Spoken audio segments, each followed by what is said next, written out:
প্রতিবেশী হতে পারে দরিদ্র, তার সাথে আপনি সুন্দর আচরণ করেন। প্রতিবেশী হতে পারে বিরাট বড় অট্টালিকার মালিক, এজন্য আপনি আপনার নিচু শ্রেণীর মানুষ মনে করে সাধারণ দরিদ্র সহায় মানুষদের সাথে কখনো খারাপ আচরণ করতে পারেন না, অশ্লীল বাক্য তাদের সাথে ব্যবহার করতে পারেন না। রাসূলুল্লাহ বলেছেন, আপনি ভালো খাবার খেয়েছেন, এই গ্রামটা যেন প্রতিবেশীর ঘরে না যায়। যদি দরিদ্র মানুষ হয় তাহলে কষ্ট হবে। আল্লাহু আকবার। হাজিরিন আমার ভাইরা, কোরআনুল কারীমের ভিতরে আল্লাহ রাব্বুল আলামিন বলেছেন, ওয়াত্তাকুল্লাহাল্লাযী তাসাআলুনা বিহি ওয়াল আরহাম। সূরাতুন নিসার ভিতরে আল্লাহ রাব্বুল আলামিন বলছেন, মহান আল্লাহ রাব্বুল আলামিনকে তোমরা ভয় করো, যার নামে তোমরা পরস্পরের সাথে দেখা সাক্ষাৎ করতে পারো, যাত্রা করতে পারো। সুবহানাল্লাহ। বিশেষত এখানে এই আয়াতের ব্যাখ্যা দিতে গিয়ে ইমাম গাজ্জালি বলেছেন যে এর মধ্যে বিশেষত্ব হলো প্রতিবেশীর সাথে সুন্দর আচরণ করো, উত্তম বাক্য দিয়ে কথাবার্তা করো, তাদেরকে অনীহাস্বরূপ কথা বলা যাবে না, তাদেরকে নিচু শ্রেণী মনে করে তাদের সাথে খারাপ আচরণ করা যাবে না, বিচার করা যাবে না, অন্যায় অত্যাচার তাদের সাথে করা যাবে না। নাউযুবিল্লাহ। হাজিরিন, অন্য জায়গায় আল্লাহ রাব্বুল আলামিন বলছেন, ফাহাল আসাইতুম ইন তাওয়াল্লাইতুম আন তুফসিদু ফিল আরদি ওয়া তুকাত্তিউ আরহামাকুম। এর মানে হলো, যখন তোমরা ক্ষমতা লাভ করো, হুকুমত লাভ করো, সমাজের ভিতরে নেতা প্রকৃতির লোক যখন তুমি হয়ে যাও, যখন তোমাকে নেতা নির্বাচন করা হয়, যখন সমাজের উচ্চ মাকাম তুমি অধিকারী হও, তখন দেখা যায় আনতুসিদু ফিল আরদ, এই পৃথিবীতে জমিনের ভিতরে তুমি মারামারি, হানাহানি, ফাসাদ সৃষ্টি করো।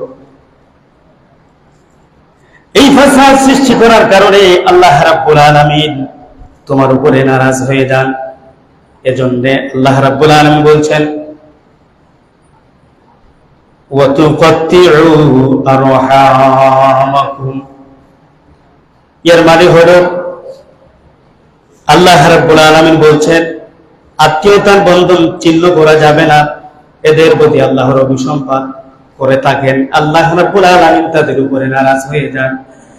এই নারাজ হওয়ার কারণে কোরআনুল কারীমের ভিতরে এসেছে, উলাইকাল্লাযীনা লা'আনাহুমুল্লাহু ফাআসাম্মাহুম ওয়া আ'মা আবসারহুম। এই ফাসাদ সৃষ্টি করার কারণে, তোমার ক্ষমতা দেখানোর কারণে আল্লাহ রাব্বুল আলামিন বলছেন, উলাইকাল্লাযীনা লা'আনাহুমুল্লাহ, আল্লাহ রাব্বুল আলামিন তোমার উপরে লানত নাযিল করে। ফাআসাম্মাহুম ওয়া আ'মা আবসারহুম। কিয়ামতের ময়দানে ওই সমস্ত নেতা প্রকৃতির প্রতিবেশীকে আল্লাহ রাব্বুল আলামিন চক্ষুবিহীন, এর মানে হলো অন্ধ করে উঠাবেন। যদি বলে নাউযুবিল্লাহ, অন্ধ করে উঠাবেন। ওয়া আ'মা আবসারহুম, এরা চোখে দেখবে না। কারণ পৃথিবীতে এই সম্পদ দেওয়ার কারণে মানুষকে চোখে দেখে। বলি না নাউযুবিল্লাহ, এই সম্পদ আপনাকে আল্লাহ পাক দিয়েছেন, পুঙ্খানুপুঙ্খভাবে সেটাকে পালন করে নির্দিষ্ট হারে যে যাকাত আপনার কাছে এসেছে, সেই যাকাতটা আপনি বন্টন করে গরিব মিসকিনকে দান করেন। সুবহানাল্লাহ। তাহলে আমরা কি বুঝলাম? যে সম্পদটা আল্লাহ পাক আপনাকে বুঝার জন্য দিয়েছেন। যখন আপনি কবরে চলে যাবে, এই পৃথিবীর সম্পদ চাকচিক্য কোনো কিছুই সঙ্গে যাবে না। সাদা একটা কাপড় হয়তো 1000 টাকা দামের হবে, ঠিক না? আর দরিদ্র হলে 500 টাকা, ঠিক না? কিন্তু 1000 টাকা দিয়ে যে কাপড়টা কেনা হয়, 500 টাকা দিয়ে যে কাপড়টা কেনা হয়, নামটা দুটোটারই কাপড়, ঠিক না? দামি কোনটা? সুতরাং প্রতিবেশীর হক নষ্ট করা যাবে না। রাসূলুল্লাহ বলেছেন, প্রতিবেশী হচ্ছে তারা, যখন আপনি আওয়াজ দিয়ে কোনো মানুষকে রাখবেন, যতটুকু দূর আপনার আওয়াজ যাবে এরাই হচ্ছে আপনার প্রতিবেশী। অথবা অন্য বর্ণনায় আছে স্কয়ার মানে চতুর্থ দিকে 40 গজ আপনার প্রতিবেশী। এবং কোরআনুল কারীমে তার বর্ণনা দেওয়া হয়েছে আপনার নিকটবর্তী আত্মীয়, দূরবর্তী আত্মীয়, অথবা গাড়িতে আপনি চলাফেরা করছেন,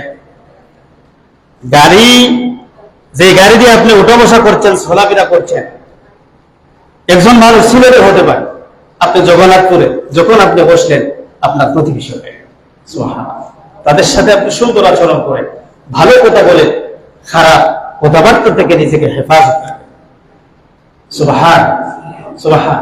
এজন্য বুখারী ও মুসলিম শরীফের হাদিস, হযরত আবু হুরায়রার সূত্রে একখানা হাদিসে মুবারক বর্ণিত হয়েছে। রাসূলুল্লাহ সাল্লাল্লাহু আলাইহি ওয়াসাল্লাম বলেছেন, যখন আল্লাহ পাক রেহেম অর্থাৎ আত্মাকে সৃষ্টি করলেন, সৃষ্টি করার পরে রেহেম আল্লাহর কাছে বলল, রব, প্রতিবেশীর হক সম্পর্কে আমার ভয় হয় যদি এরা আমার সাথে খারাপ আচরণ করে। আল্লাহু আকবার। আর জোরে বলে আল্লাহু আকবার। আল্লাহ রাব্বুল আলামিন বললেন, শোনো, যদি তুমি এই বিষয়ে ভয় পাও, যদি তোমার ভিতরে খটকা হয়, তাহলে তোমাকে বলে দেই, যেই ব্যক্তি প্রতিবেশীর হক নষ্ট করবে, প্রতিবেশীর সাথে খারাপ আচরণ করবে, আমি আল্লাহ রাব্বুল আলামিন তার সাথে কখনো সম্পর্ক রাখবো না। আর যখন প্রতিবেশীর সাথে সম্পর্ক রাখবে, আল্লাহ রাব্বুল আলামিন তাকে ভালোবাসবেন। সুবহানাল্লাহ। বুখারী শরীফের হাদিস, মুত্তাফাকুন আলাইহি, বুখারী এবং মুসলিম এই হাদিসটা বর্ণনা করেছে।